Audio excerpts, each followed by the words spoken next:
kind of terrorism that was going on in Ireland and Northern Ireland. During that time, there's the Colombian rebels. There's a lot of stuff. And in South Korea, they have a problem with what they are calling, it's their words, semen terrorism. This is disgusting dudes doing you-know-what in all manner of ways and on all manner of women's property and worse. And it's a big subject over there right now because of something that happened in court. There was a guy who asked a woman out and she said no. And he did not like that very much. And so he began a campaign against her, doing things like smearing semen over her makeup, putting her toothbrush in his mouth and apparently up his nose because they found his saliva and mucus on her toothbrush. They had to go along with another group of students on a research trip, and during that trip he broke into her hotel room, he stole her underwear and did you-know-what into it. 54 different occasions where he terrorized this woman in this way. A classmate found his diary where he was writing about all the stuff that he did, and he ended up getting charged with crimes and going to court. And the judge said that he had committed many perverted and bizarre crimes that were vomit-inducing, and that he had completely traumatized this woman's life, making it impossible for her to go on about living daily. So at least it sounds like here comes some justice, right? But then the judge said this: putting semen on her makeup, ejaculating into her underwear, putting semen into her coffee, which he did, that these are not sex crimes. These are just regular old vandalism and property damage. That's all it is. It's not a sex crime. So the guy got 3 years in prison. Because apparently over there, they have not figured out yet that this kind of stuff is in the same family as rape.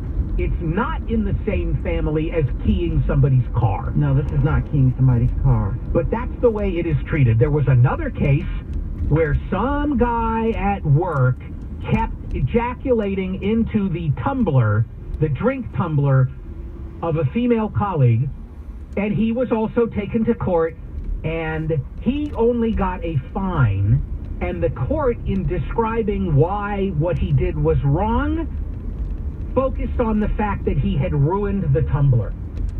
In other words, if you have a tumbler and I come in there and I scratch up the outside of it, for example, okay, that's one thing, right? But if I do something else in there, that's a completely different thing, except in South Korea, it's not a completely different thing. It's just the same thing as if I scratched up the outside of your tumbler because I was mad at you. Why is this a thing? Why is this a way to get back at somebody? Who came up with this idea? I'm gonna do my best to give the understanding psychoanalytical side of it, which is that these are guys that have any number of mental problems. They might have depression, they might have anxiety disorder, they might have a compulsive sexual disorder, they might just be straight up antisocial personality disorder, and so they can't make normal relationships, and even if they do, they don't get anything out of them, and so normal interactions with people don't work, and they resort to this. Fine, I'll accept that that's what's underneath it. It doesn't mean you treat them with kid gloves. It doesn't make what they're doing any less dangerous, despicable, frightening, and horrifying. Here's the other thing, though. They got a big problem right now in South Korea. There's a backlash in South Korea against feminism. Women are having a tough time over there.